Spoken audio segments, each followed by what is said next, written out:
Hello friends, कैसे हो आप सभी। आज मैं आपको प्राचीन इतिहास में, जिसमें मैंने कल की वीडियो में आपको होमो सेपियंस और होमो इरेक्टस ऑस्ट्रेलोपिथेकस के बारे में बता दिया था, तो आज मैं उस क्रम में मैं आगे बढ़ रही हूँ।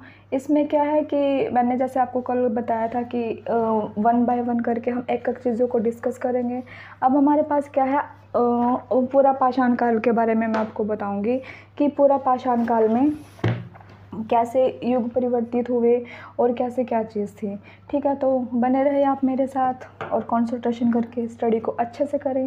ठीक है, तो जो है काल को ना 3 चरणों में बांटा गया है। ठीक है, काल को किस में बांटा गया है, 3 चरणों में बांटा गया है। ठीक है, इसमें क्या है, पहले को पूरा पाषाण काल, फिर मध्य पाषाण काल और फिर क्या है हमारे पास नव पाषाण काल है। ठीक है, और जो पूरा पाषाण काल है ना, पूरा पाषाण काल को देखो आप 25 लाख ईसा पूर्व से 10,000 तक बताया गया है।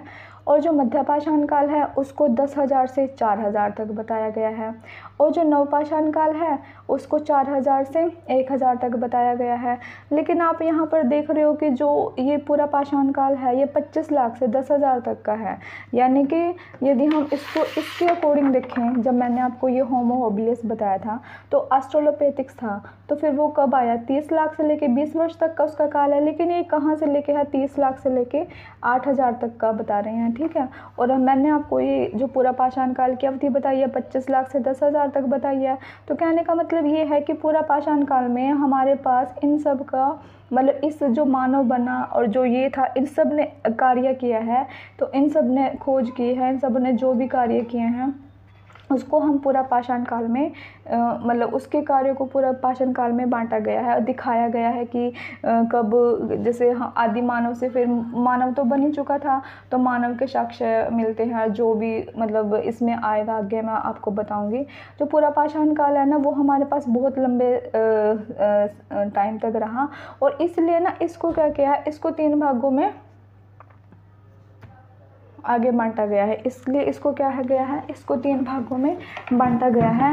निम्न पूरा पाषाण काल, ठीक है, 2 मिनट,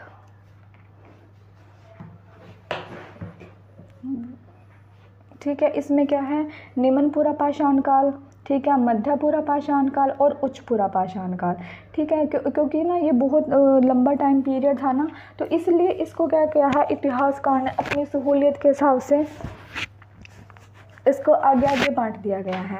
लेकिन सिर्फ इसमें क्या फ़र्क है कि एग्जामिनर क्या करता है कि ना, जैसे अब इसमें क्या है, देखो पाषाण काल तक तो सब में सेम है। ठीक है, आप पूरा पाषाण काल से भी यहाँ तक तो बिल्कुल सेम है।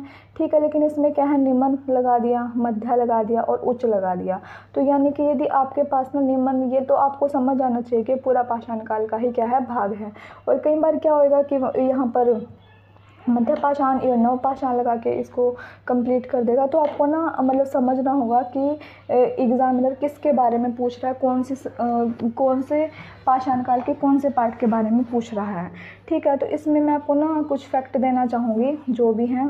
देखो, जो पूरा पाषाण काल है ना, मैंने जब बताया था होमो होबिलिस एक कुशल मानव बन गया था, उसके हाथ पैर भी चलने लगे, तो उसने पत्थर के 2 टुकड़े किए। यानी कि क्या, वो पत्थर को पकड़ने लग गया था, वो विकसित हो गया था, उसके हाथ पैर की जो उंगलियां थी वो विकसित हो गई थी।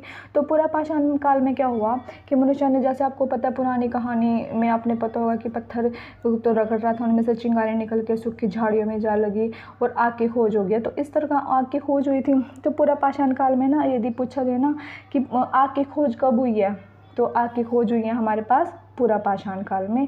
ठीक है, पूरा पाषाण काल का ये फैक्ट है, बट इसको ना बड़े अच्छे से ध्यान से रखना। और देखो, इसी के साथ ना मैंने एक और फैक्ट दे रखा है। ठीक है, यहाँ पर बताया मैंने, देखो, नव पाषाण काल में आग के उपयोग की जानकारी थी। ठीक है, यदि एग्जामिनर आपसे ये पूछे कि आग की खोज कब हुई थी, तो आपने बताना है पूरा पाषाण काल में। और यदि एग्जामिनर ये पूछे कि आग के उपयोग की जानकारी कब हुई थी, नव पाषाण काल में। देखो, नव पाषाण काल है ना, 4,000 से 1,000 तक, यानी कि यहाँ तक मानव क्या था, कुशल बन चुका था, डेवलपमेंट हो गया था। उसे मांस को, वो आग का प्रयोग मांस को भून कर खाने के लिए प्रयोग करने लगा, जंगली जानवरों को डराने के लिए आग का प्रयोग करने लगा, और अपने घर में रोशनी के लिए आग का प्रयोग करने लगा। ठीक है, तो फिर इसको मैं ऐसे ही धीरे धीरे कराऊंगी, इसमें क्या फैक्ट दिए गए हैं। तो पहले हमारे पास आ गया मध्यपाषाण काल। ठीक है, मध्यपाषाण काल खोज की किसने की है? इसकी खोज ना 1867 में किसने की है? C.L. क्लाइव ने। किसने की है? C.L. क्लाइव ने। तो आपको ना ये चीज़ें भी कई बार एग्जामिनर पूछ लेता है कि किसने किसकी खोज की है। और नवपाषाण काल तो मैंने बता दिया कि आग के उपयोग की जानकारी थी, पहिए के उपयोग में लाया गया था। इस काल में क्या था? पहिए को उपयोग में लाया गया था। ठीक है, उसके बाद अब हम ना इसके बारे में पढ़ेंगे पूरा पाषाण काल। देखो पूरा पाषाण काल क्या है, यहीं से शुरू होएगा। इसको ना पैलोलिथिक एज भी कहा जाता है। क्या है? पैलोलिथिक एज भी कहा जाता है।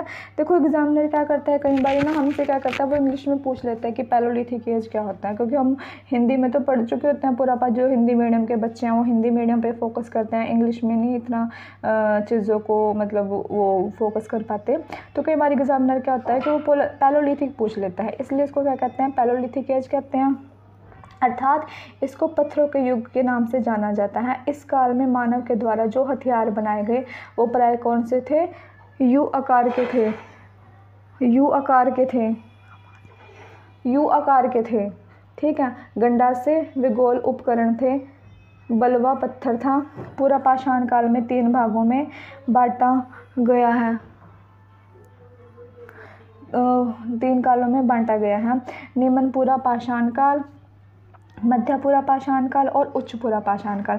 जो मैंने आपको बताया था ना, तो मतलब कि पूरा पाषाण काल को इन भागों में आगे जो इसके पार्ट है ना, इस पार्ट में हमको डिवाइड किया गया है। ठीक है ना। और आपको ना ध्यान रखना है, जब हमारे पास ना पूरा पाषाण काल था, हम कौन से पत्थर का प्रयोग कर रहे थे? बलुआ पत्थर का। कौन से पत्थर का? बलुआ पत्थर का। तो जो छोटे छोटे फैक्ट्स हैं ना, आप इनको 3-4 बार फोकस करके पढ़ोगे तो आपको पता चल जाएगा कि वो किस पत्थर का प्रयोग कर रहे हैं। ठीक है, अब देखो निम्न पूरा पाषाण काल में, जो ये निम्न पूरा पाषाण काल है ना, ये ना हमारे पास यहाँ तक है, मैंने ये पीछे भी लिखा हुआ है। ठीक है ना, तो यानी कि इनको अच्छे से देखना कि कैसे हैं। ठीक है, अब हमारे पास क्या है? जो निम्न पूरा पाषाण काल है, देखो यहाँ पर बलुआ पत्थर का प्रयोग कर रहा है। अब निम्न पूरा पाषाण काल, इस काल में ना 2 संस्कृतियाँ पाई गई, चापर चापिंग और पेबुल संस्कृति, जो पंजाब में है। कहाँ पर है? चापर चेपिंग पाबुल संस्कृति, जो कहाँ? पंजाब में है। और सोहन नदी घाटी पर थी, इसको सोहन संस्कृति भी कहते हैं। देखो हमारे पास देखने में सबसे पहले कौन सी संस्कृति आई है?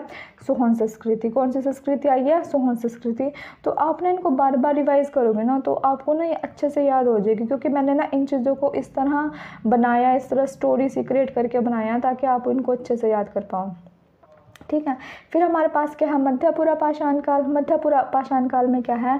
इस समय में भेदक व खुरचनी का मुख्य उपकरण थे, क्योंकि देखो मैंने आपको बताया जैसे आदिमानव से पूर्ण मानव बन के वो धीरे धीरे अपने आप को विकास कर रहा है। तो इसमें क्या कर रहा है? वो भेदक व खुरचनी के प्रमुख उपकरण मिले हैं।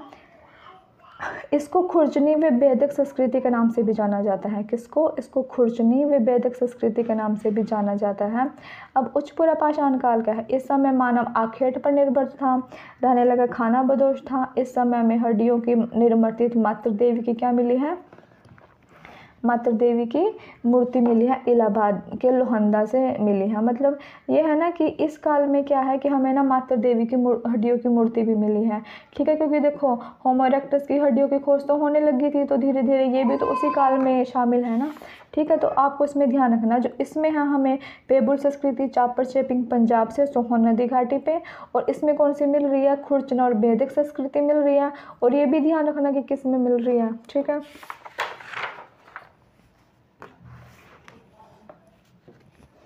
आगे हमारे पास क्या है? दूसरी हैंडक्स संस्कृति थी, जो मद्रास के समीप पाई गई। दूसरी संस्कृति क्या थी? हैंडक्स संस्कृति थी। इस समय का मनुष्य क्या था? निग्रोध जाति का था, क्योंकि कई बार ना वो एग्जामिनर बीच में से क्वेश्चन पुटअप करता है। ठीक है, तो जो निम्न पूरा पाषाण काल में जो मनुष्य था वो किसका था? निग्रोध जाति का था। इस काल में हस्तकुंठार व आरा जानते होगे, हस्तकुंठार जैसे उपकरण थे। ठीक है, और इस काल में क्या है? क्वार्टजाइट पत्थर का प्रयोग कर रहे हैं। किसका? क्वार्टजाइट का। और उसमें क्या था? वो पत्थर था ना, बलुआ पत्थर। ये देखो बलुआ पत्थर। और इसमें किसका प्रयोग कर रहे हैं, क्वार्टजाइट पत्थर का, क्वार्टजाइट पत्थर का प्रयोग कर रहे हैं। इसको निडर स्थल मानव का युग कहा जाता है। किसका, निडर स्थल मानव का युग कहा जाता है। मनुष्य शिकार करता था, वृक्षों की छाल से अपने तन को ढकता था। अब देखो वृक्षों का छाल हमारे पास कब आए, इरेक्टस का समय आया ना, तो यानी कि यहाँ पर ना इरेक्टस नाम के जो मतलब इरेक्टस नाम के मानव का वर्णन कर रहे हैं, मतलब उसके कालक्रम को उसमें दर्शाया जा रहा है। आगे हमारे पास क्या है, भीमबेटकी गुफाओं की चित्रकारी। भीमबेटका की गुफाओं तो आपको पता ही है, सब जानते हैं कि मध्य प्रदेश से मिली हैं। और प्राचीन काल में भीमबेटका की गुफाओं की चित्रकारी तो बहुत फेमस थी, आपको सब पता है। तो भीमबेटका की जो गुफाओं की चित्रकारी निम्न उच्च पूरा पाषाण काल में दिखा रहे हैं, ठीक है। और ये ना हरे व गहरे लाल रंग का प्रयोग करते थे, ठीक है। तो इसमें ना क्या है कि कई बार ना बच्चे कंफ्यूज हो जाते हैं कि ना भीमबेटका गुफाओं में ना किस रंग का प्रयोग कर रहे हैं। वो कह रहे हैं ना कि हरे व गहरे लाल रंग का प्रयोग कर रहे हैं। किसका, हरे व गहरे लाल रंग का प्रयोग कर रहे हैं। तो हम ना इस चीज़ को कैसे याद करेंगे, देखो हमारे झंडे में कितने रंग होते हैं, 3 होते हैं, केसरिया, सफ़ेद और हरा, ठीक है। और सफ़ेद का तो इसमें यूज़ ही नहीं हो रहा है, मतलब गहरा और हरा। तो फिर कई बार ना जैसे मान ले वो दे दे नीला हरा दे देगा, पीला दे देगा, तो आप कंफ्यूज ना हो। आपको सिर्फ ये ध्यान रखना है कि तिरंगे झंडे में कितने रंग हैं, 3 रंग हैं। तो सफ़ेद का तो यूज़ नहीं हो रहा, और किसका करें, जैसे केसरिया सफ़ेद हरा होता है ना, तो केसरिया की जगह आप लाल ले लोगे, और हरा तो है ये, तो आपको पता चल जाएगा लाल और हरा रंग। कौन सा, लाल और हरा रंग। तो इस चीज़ को ना आप ऐसे याद रखोगे, ठीक है। और आग की जानकारी थी, परंतु उपयोग की जानकारी नहीं थी, ठीक है ना, क्योंकि उपयोग की जानकारी कब होगी, नवपाषाण काल में, जो मैंने आपको उसमें बताया था। इसमें फलक एवं दक्षिणी संस्कृति कहते हैं, इसको क्या कहते हैं, फलक एवं दक्षिणी संस्कृति कहते हैं। और होमोसेपियंस इस युग में आया था। कौन था, होमोसेपियंस इस युग में आया था। तो आपको ना ये चीज़ें याद करनी पड़ेंगी कि ना किस काल में कौन सी संस्कृति की बात कर रहे हैं। निम्नपुरा पाषाण काल में मद्रास संस्कृति मिली है, और चापर चेपिंग पंजाब संस्कृति मिली है, सोहना नदी घाटी के। और जो निम्न उच्च पाषाण का उसमें भेदक और खुरचनी के लक्ष्य मिले हैं। और निडर स्थल था, क्वार्टजाइट पत्थर का प्रयोग किया गया था। और इसमें भीमबेटका की गुफाएं हैं। और कौन सी है, फलक एवं दक्षिणी संस्कृति, और होमोसेपियंस इस युग में था। आपने इसको ना मतलब बार बार रिवाइज करोगे ना, तो ये आपको ईजिली हो जाएंगी, ठीक है। आगे हमारे पास क्या है, मध्य पाषाण काल के बारे में बात कर रहे हैं। मध्य पाषाण काल का क्या है, 10,000 से 4,000 तक है। कहाँ, 10,000 से 4,000 तक है। इसकी खोज किसने की थी, 1867 में सी एल क्लाइव ने। किसने की थी, 1867 में सी एल क्लाइव ने इसकी खोज की थी। इसको मेसोलिथिक एज भी कहा जाता है। इसको क्या कहा जाता है, मेसोलिथिक एज भी कहा जाता है। मेसोलिथिक देखो इसमें एम को पकड़ लो, एम से मिडल होता है और म से मध्य होता है। मतलब आप इसको पेपर में जब इसके साथ मैच करोगे तो आपको ईजिली समझ आ जाएगा कि मेसोलिथिक किसके बारे में कह रहे हैं, मध्य पाषाण काल के बारे में कह रहे हैं, ठीक है। इसको भी धीरे धीरे उपकरण बनाए गए, ठीक है। पत्थरों के द्वारा इसको मतलब कि पत्थरों के द्वारा इसको लघु पाषाण काल कहा जाता है। मतलब पत्थरों का प्रयोग होने लगा, पत्थरों को छोटे किया गया। जो मध्य पाषाण काल उसको लघु काल भी संज्ञा दी गई है। इस काल में मनुष्य ने स्थायी रूप से रहना शुरू कर दिया था, क्योंकि एग्जामिनर कई बार पूछता है कि मनुष्य ने ना किस काल में स्थायी रहना शुरू कर दिया था। तो हमें ध्यान रखना है कि मनुष्य ने स्थायी रूप से रहना शुरू कर दिया था। इस काल में मनुष्य को कृषि करने का भी ज्ञान था और पशुपालन का भी ज्ञान था। मतलब जो मध्य पाषाण काल है ना, इसमें मनुष्य ने 3 काम किए हैं। एक तो स्थायी रहना शुरू किया है, एक कृषि का ज्ञान हो गया था, और पशु पालने का भी ज्ञान हो गया था। और सबसे पहले उसने किसको पालतू बनाया, कुत्ते को पालतू बनाया है, पशु बनाएगा। और कुम्हार के द्वारा मिट्टी के बर्तन बनाए गए, क्योंकि देखो ये समय जो है 10,000 से 4,000 तक है। तो इसमें क्या है, मनुष्य डेवलपमेंट होगी, इसमें बहुत सारी प्रगति कर ली होगी। तो इसलिए इसमें कहा गया है कि मिट्टी के बर्तन बनाए गए हैं। इस समय में चंद्राकार, त्रिभुज आकार व कई प्रकार के सूक्ष्म उपकरण बनाए गए हैं। सूक्ष्म क्योंकि मध्यकाल में लोग पाषाण है, तो इसमें छोटे छोटे उपकरणों का प्रयोग किया गया है, ठीक है। और ना आपको एग्जामिनर एक चीज़ और पूछता है कि ना मतलब सबसे पहले ना हमें कहाँ पर ना पशु पालने के साक्ष्य मिले। अब देखो मध्य पाषाण काल में जब पशु पाल रहे हैं तो हमें पशु पालने के साक्ष्य मिलेंगे।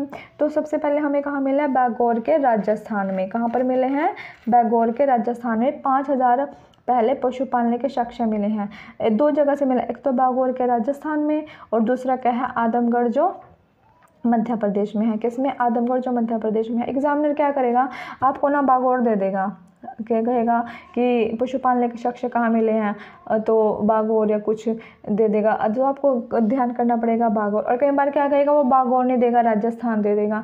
तो आपको समझना होगा कि ये दोनों चीज़ें एक है, और जब भी आए तो आपको मतलब इसको करना है, ईजिली करना है इसको, ठीक है। आगे क्या है, लिखैया जो इलाहाबाद के उत्तर प्रदेश में है, सबसे अधिक मानव कंकाल मिले हैं।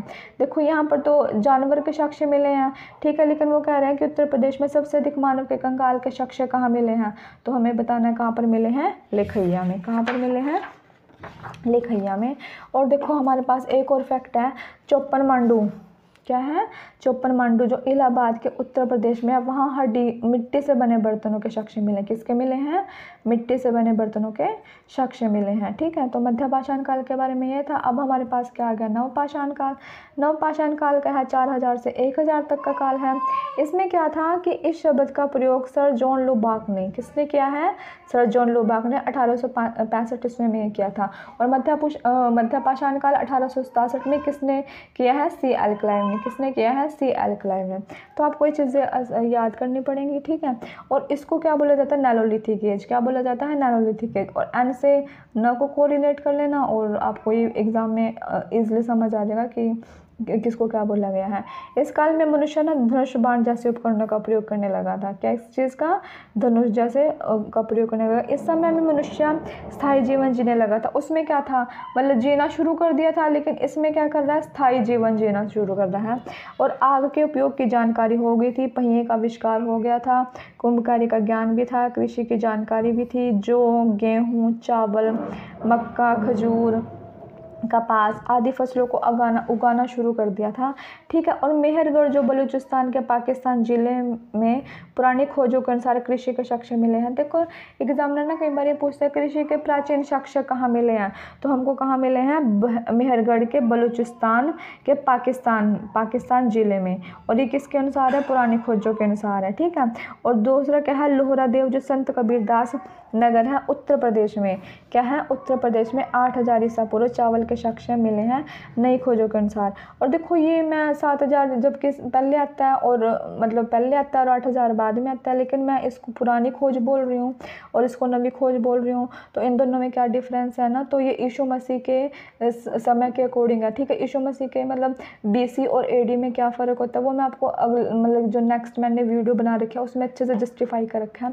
तो आप इस चीज़ को वहाँ अंडरस्टैंड करना, तो आपको ईजिली समझ आ जाएगी। लेकिन आप इसे अभी इसको ऐसे ही समझो कि ये पुरानी खोजों के अनुसार है और ये नई खोजों के अनुसार है, ठीक है ना। हाँ, आगे हमारे पास क्या आता है कि नवपाषाण काल, ठीक है।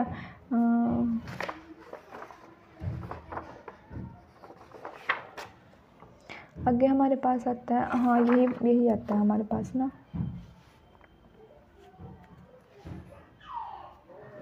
नवपाषाण काल में चिराद जो सारण बिहार में हड्डियों के उपकरण तथा हिरण, सॉरी यहाँ नहीं है, ये पेज थोड़ा गड़बड़ हो गया, यहाँ से देखो, कोल्डी हवा जो इलाहाबाद के उत्तर प्रदेश में 6500 ईसा पूर्व चावल के साक्ष्य मिले हैं, ठीक है। तो जो ये मैंने साक्ष्य कराए हैं ना आपको, ये मैंने इसलिए एक जगह कराए हैं ताकि ना आपको ना डिफरेंस क्रिएट हो सके कि इनके साक्ष्य कहाँ मिल रहे हैं, ठीक है। ये वाला और जो दूसरा साक्ष्य कोल्डी हवा जो इलाहाबाद के उत्तर प्रदेश में 6500 ईसा पूर्व चावल के साक्ष्य मिले हैं।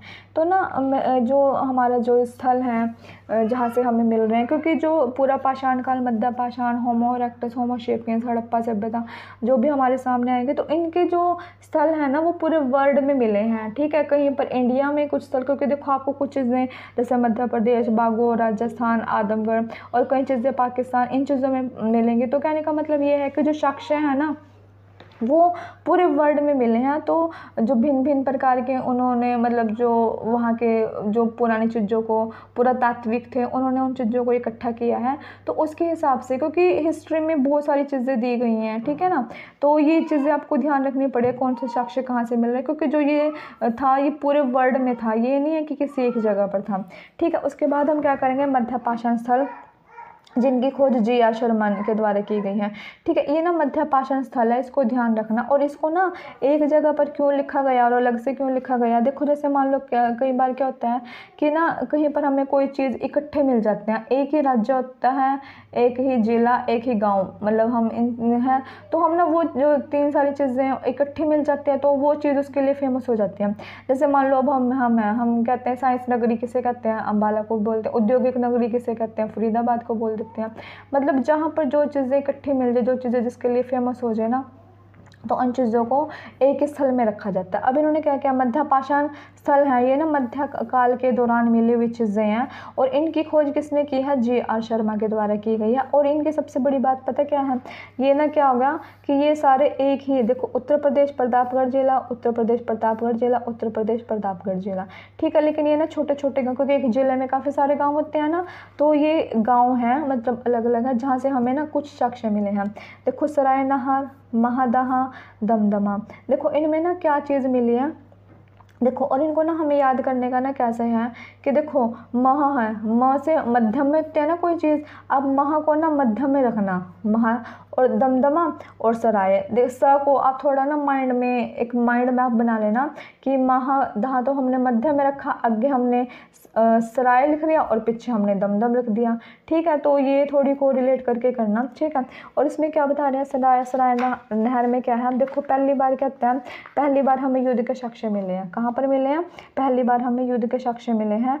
और हमें क्या मिला है, 4 नरकंकाल एक साथ मिले हैं। क्या है, 4 नरकंकाल एक साथ मिले हैं। अब देखो ये है कि जब युद्ध करेंगे, ठीक है, तो ये तो है नहीं, इसमें लेडीज़ जाएंगी, जेंट्स ही जाएंगे युद्ध करने के लिए। जैसे आपको पता है कि पुरुष ही थोड़े बॉडी से स्ट्रॉन्ग होते हैं, वही मार धाड़ काम ज़्यादा, वैसे तो लेडीज़ भी कर सकते हैं, बट प्राचीन काल की बात कर रहे हैं। ठीक है, तो फिर युद्ध के साक्ष्य मिले हैं, 4 नरकंकाल एक साथ मिले हैं। यदि आपसे पूछ लेना एग्जामिनर कि 4 नरकंकाल मतलब 4 नरकंकाल एक साथ कहाँ मिले, तो आपको बताना कहाँ पर, सराय नहर पे। और एक स्तंभगर्भ होता है, मतलब कि एक कुंड से टाइप का होता है ना, ये स्तंभगर्भ के साक्ष्य भी हमें कहाँ मिले हैं, सराय नहर में मिले हैं।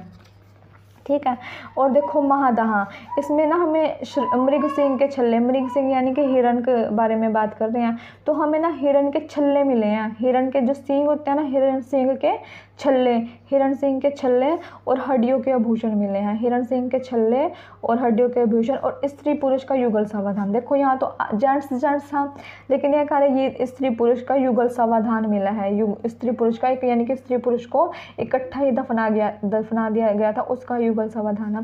और देखो इसमें ना मैं अलग से फैक्ट क्या देना चाह रही हूँ, इसमें इसने पूछा कि हड्डियों के आभूषण कहाँ से मिले। यदि एग्जामिनर आपसे ये पूछ लेना कि हड्डियों के आभूषण कहाँ से मिले हैं, तो आपको बताना कहाँ से मिले हैं, महादहा से।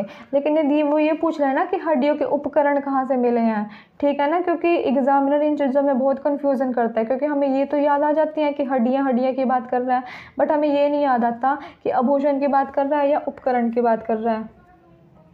वीडियो को पता नहीं आज क्या हो रहा है।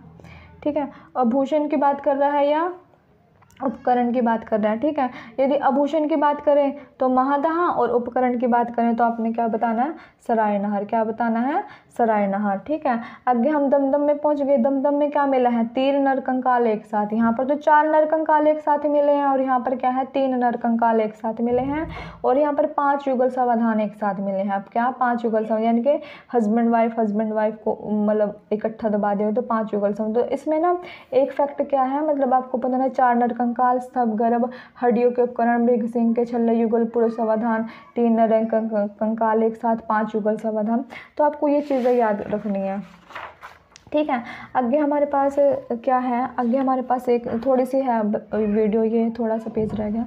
ठीक है, नवपाषाण काल में, देखो वो तो मध्यपाषाण काल का था। ठीक है, यदि नवपाषाण काल में ना चिराद जो सारण है ना, बिहार से हड्डियों के उपकरण मिले हैं। हमें कहाँ से मिले हैं, एक तो हमें मध्यपाषाण से मिले हैं। ठीक है, और ये क्या है, नवपाषाण स्थल है, और ये क्या है, चिराद बिहार से हड्डियों के उपकरण, क्योंकि उपकरण हमें 2 जगह से मिल गए हैं। ठीक है, ये चीज़ भी ध्यान रखना है। तथा हिरण के सींग भी मिले हैं, किसके, हिरण के सींग, और इसकी खोज किसने की है, वी.के. सिन्हा ने। किसने की है, वी.के. सिन्हा ने। अब देखो कश्मीर से हमें क्या मिला है, जो कश्मीर है ना, इसकी खोज कब हुई है, 1935 में। कब हुई है, 1935 में इसकी खोज की गई है। और किसने की है, टेरा पीटरसन ने, डी टेरा पीटरसन ने इसकी खोज किया। देखो इसको ना हम कैसे कोरिलेट करके, देखो कश्मीर में क्या होती है, ठंड बड़ी होती है, ठंड यहाँ से डी लगा लो, मतलब एक कोड वर्ड में याद कर लो कि ठंड से है, ठीक है। कश्मीर में ठंड होगी और तेरे साथ क्या क्या मैंने जैसे पैग लगाते हैं ना, पीटर से पैग बना लो, ठीक है। ठंड में तेरे साथ मैंने क्या करा, पैग लगाया, मतलब पीटरसन, तो आपको एक खोज आ जाएगा, डी टेरा पीटरसन, ठीक है। अब आगे कश्मीर से हमें क्या मिला है, बुर्ज़होम और गुफर कला।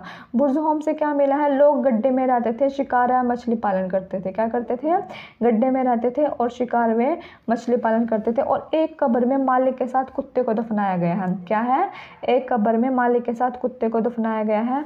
और पंजाब में रोपड़ एक जगह है, और कौन सी जगह है, पंजाब में एक रोपड़ एक जगह है जहाँ पर मालिक वे कुत्ते को दफनाने के साक्ष्य मिले हैं, ठीक है। और गुफर कला में क्या है, जिसका अर्थ है कुम्हार की गुफा, जिसका अर्थ क्या है, कुम्हार की गुफा। इसमें हमें क्या मिला है, कृषि व पशुपालन के साक्ष्य एक साथ मिले हैं। देखो जो एक कश्मीर है और ये कहाँ पर है, मतलब तो इसमें हमें क्या, कृषि और पशु को ना एक साथ पालने के साक्ष्य मिले हैं, ठीक है। मध्य पाषाण काल में तो क्या है, मतलब शुरुआत कर दी गई थी, लेकिन एक साथ पालने के साक्ष्य हमें कहाँ से मिले हैं, यहाँ से मिले हैं, ठीक है। आगे एक है, देखो जो मैंने आपको बताया था हथनोरा, जो मध्य प्रदेश में नर्मदा घाटी है, वहाँ से मानव की खोपड़ी के साक्ष्य मिले हैं, ये मैंने आपको बता दिया था। और कहते हैं कि भारत में ना सबसे ज़्यादा पुराने पाषाण उपकरण, पुराने पाषाण उपकरण थे ना, बहुत ही पुराने, ठीक है। तो 14 लाख वर्ष मिले हैं, वो महाराष्ट्र के बोरी जगह में प्राप्त हुए हैं, ठीक है। तो अब उपकरण से कैसे याद करेंगे, जैसे 14 लाख वर्ष पुराने उपकरण थे, अब पुराने हो गए, उनकी कोई ज़रूरत नहीं, तो उसको मैं क्या कर दिया, बोरी में डाल दिया, बोरी में डाल के कहाँ रख दिया, महाराष्ट्र में। अब ये पूछे ना सबसे ज़्यादा पुराने उपकरण कहाँ से मिले हैं, तो वहाँ से मिले हैं, ठीक है। और ये जो है ये मैं आपको नेक्स्ट उसमें कराऊँगी, ठीक है। और आप ना जो ये है ना, मैं प्राचीन इतिहास की जो भी आपको इन्फॉर्मेशन दूंगी वो मैं क्रम के वाइज ही दूंगी कि 1 बाय 1 कैसे कौन सी चीज़ है, क्या संस्कृति आई है, ठीक है। तो आप मेरे साथ बने रहें, मेरे वीडियो को लाइक करें, शेयर करें, सब्सक्राइब करें, अपने फ्रेंड्स को शेयर करें। और मेरे को कुछ एडवाइस देना चाहें तो एडवाइस दे सकते हैं, मेरे को कमेंट करें और मेरा को मोटिवेट करें, ठीक है। और बस खुश रहें। Thank you so much, you take care, bye bye.